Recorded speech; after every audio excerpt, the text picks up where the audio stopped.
बिस्मिल्लाहिर्रहमानिर्रहीम। आप देख रहे हैं QNS TV और मैं हूं आपका मेज़बान आबिद इब्राहिम। नाजरीन, अभी हम जिस शख्सियत से रूबरू है ये नेशनल कॉन्फ्रेंस के ब्लॉक यूथ प्रेसिडेंट है, बीरवा कॉन्स्टिट्यूंसी जो है वहाँ से ताल्लुक़ रखते हैं। तो इनसे हम आज इस प्रोग्राम में बहुत कुछ जानने की कोशिश करेंगे।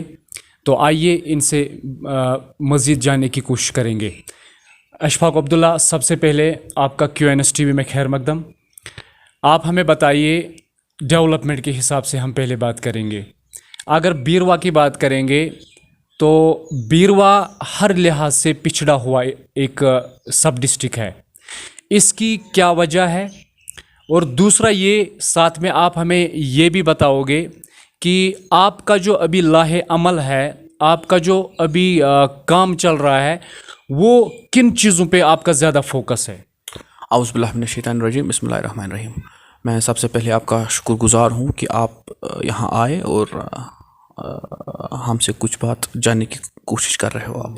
आपने पहला सवाल पूछा कि देखिए, मैं आपको बताऊँ कि आज ओवरऑल हमें कुछ लोग तनकीद करने की कोशिश करते हैं और तनकीद करने में लगे हुए हैं हमारे। अच्छा, ये जो तनकीद कर रहे हैं, आपने सब स्टार्टिंग में ही बताया, जो तनकीद कर रहे हैं, तो ये कौन लोग हैं ये जो तनकीद कर रहे हैं? ये हमारे पॉलिटिकल अपोनेंट्स हैं और उनको तनकीद करना ही है, क्योंकि बात ये है कि देखिए, अभी आप अगर हम बात करेंगे, ये क्लियर होना चाहिए, वाजिया होना चाहिए। उसमें आप जहालत को साइड में रखते हुए पहला हमें ग्राउंड पे देखना है कि किसको कितना काम करने का मौका मिला। बिल्कुल।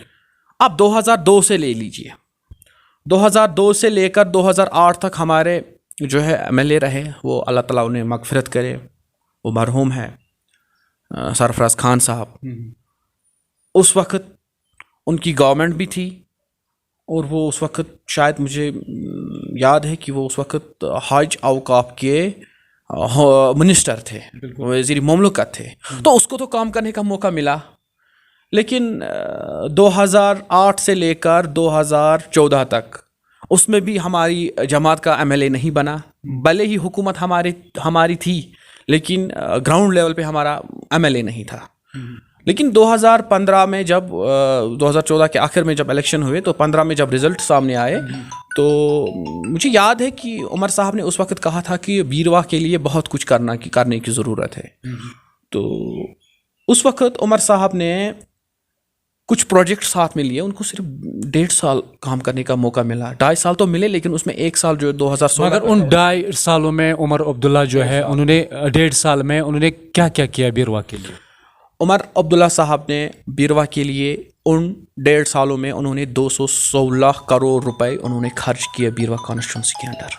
और बदकिस्मती की वजह से आज जो हमारी कुछ सियासतदान है, ये काम करते हैं, ये अपने आप को ये पॉपुलर करने के लिए, कोई भी काम ना हो तब ये कहते हैं ये उमर अब्दुल्ला की देन है, हम ऐसे कर सकते थे, उमर अब्दुल्ला ने ऐसे करवाया, वो नहीं कर पाए।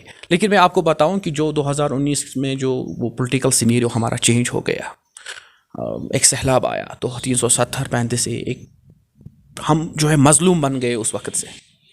लेकिन अगर हम बात करें, उमर साहब ने जो भी रोड्स उस वक्त अप्रूव करवाए थे, उसके बाद उन पर काम रुका। लेकिन जब आहिस्ता आहिस्ता हालात नॉर्मल हो गए, आज उन्हीं रोडों पे काम चल रहा है। अच्छा, एक तरफ से जो अपोजिशन है, क्या आपको नहीं लग रहा है कि वो सही तरीके से काम कर रही है? अगर वो सही तरीके से काम करते तो शायद आपको मुझसे ये पूछने की ज़रूरत थी ही नहीं। आप ग्राउंड लेवल पे जाते, उनका रिपोर्ट आप चेक कर लेते, ये क्या करते हैं, और आप अपलोड करते। लेकिन लोगों को बेवकूफ़ बनाना, लोगों को गुमराह करना, मुझे नहीं लग रहा है कि इसमें कोई किसी को ज़मीर इतना इजाज़त नहीं, हमें ये ज़मीर इजाज़त नहीं देगा कि हम किसी को बदनाम करें और हम जो है किसी की काम का सेहरा अपने सर बांधे। तो मुझे लग रहा है अपनी नाकामियों को छुपाने के लिए आपको अगर कुछ नहीं मिलता है, तो आप सीधी सी बात नेशनल कॉन्फ्रेंस के खिलाफ जाते हैं। अच्छा, ये जो अपोजिशन अभी काम कर रही है, आपका सीधा टारगेट है नज़ीर अहमद खान, है ना?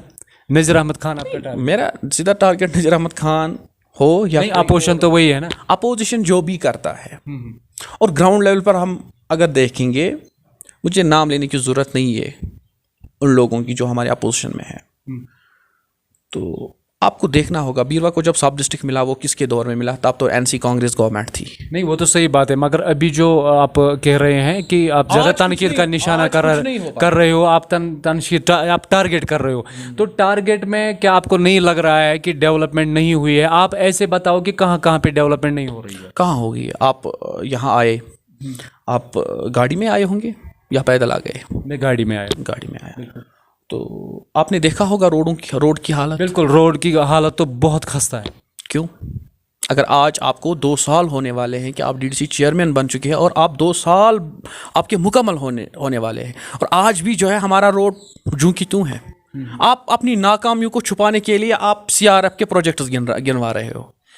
اچھا، اب یہ ہو گئی ڈیولپمنٹ کی بات. اب یہ جو BJP کی جو معطل رہنما ہے نپور شرما، تو اس نے جو کنٹروورشل سٹیٹمنٹ دیا اس کو آپ کیسے دیکھتے ہو؟ کیونکہ آپ کو پتہ ہوگا کہ پورے بھارت کے ساتھ ساتھ وادی کشمیر میں بھی احتجاجی مظاہرے ہوئے اور اس بات پہ کہ اس کو گرفتار کیا جائے، تو اس کو آپ کیسے دیکھتے ہیں؟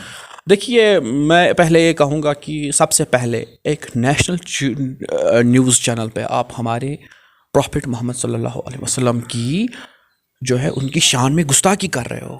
کوئی مسلمان یہ برداشت کر سکتا ہے؟ مجھے نہیں لگ رہا ہے کوئی بھی مسلمان برداشت کر سکتا ہے. پہلے ہی اس نیشنل نیوز چینل کو ایسی بات کرنے ہی نہیں دی تھی، اس کو وہ کرنے ہی نہیں دینے تھی اس کو وہ بات. لیکن انہوں نے اس طریقے سے اس پروگرام کو چلایا اپنی چینل کو پاپولر کرنے کے لیے. پہلے اس کو بلایا، اس کے بعد ویسے سوال پوچھے، مجھے نہیں لگ رہا ہے کہ پوچھنا چاہیے تھا. اس کے بعد وہ نبی کی شان میں گستاخی کر رہی ہے جو کہ ناقابل برداشت ہے.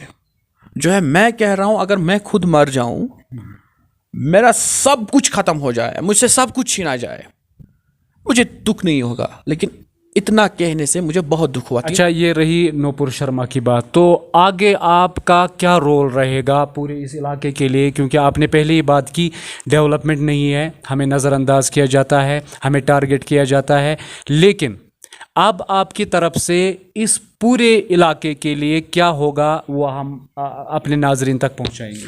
ہاں، ہمارا لاہ عمل یہی ہے کہ ہم کوشش کریں گے. آج لوگوں سے کچھ کہنے کی ضرورت ہے ہی نہیں، لوگ آج خود فیصلہ کریں گے. ہمیں اتنے جو ہے نا، آپ دیکھنا اتنی ریلیاں کرنے کی ضرورت بھی نہیں ہے ہمیں لوگوں کے پاس بات پہنچانے کی، کیونکہ لوگ آج یعنی اندرونی طریقے پر جو ہے آپ کی پکڑ ہے. الیکشن کر کے دیکھے اور میں کہہ رہا ہوں 90 سیٹ سے، چاہے یہ یہاں سے وہاں تک توڑے، اس کو یہاں سے جوڑے، اس کو وہاں سے توڑے، میں کہہ رہا ہوں 90 سیٹوں میں سے ہم 60 ابو لیں گے اپنے دم پر. 60 ابو. آج نیشنل کانفرنس جو ہے نا، آج ویو چل رہی ہے نیشنل کانفرنس کی. آپ دیکھیے جو عمر صاحب یہاں جموں میں جلسہ، آپ نے دیکھا عمر صاحب کا؟ اتنا جلسہ اس وقت نہیں ہوا جبکہ آج جو BJP میں کچھ لیڈران ہیں اس وقت نہیں ہوا. وہ لوگ کہہ رہے ہیں کہ آج ہمیں جو ہے دل سے نیشنل کانفرنس کی پالیسیز جو ہے ہمیں پسند آ گئی ہے آج. اب دیکھیے نا، پہلے آج گراؤنڈ لیول پہ دیکھیے کہ آج ہر کوئی کہہ رہا ہے، کوئی ووٹر بھی آج اتنا ہی کہہ رہا ہے الیکشن کب ہوگا الیکشن، ایسے کر رہے ہیں. کیونکہ ہر کوئی الیکشن ڈھونڈ رہا ہے اس وقت. ہماری نمائندگی چاہیے اور ہماری بات صحیح اچھی طریقے سے پہنچنی چاہیے. آخری میسج کیا رہے گی جو آپ کے اس علاقے کے جو لوگ ہیں، عوام ہے؟ میری آخری میسج یہی ہوگی ووٹروں کو کہ آپ نے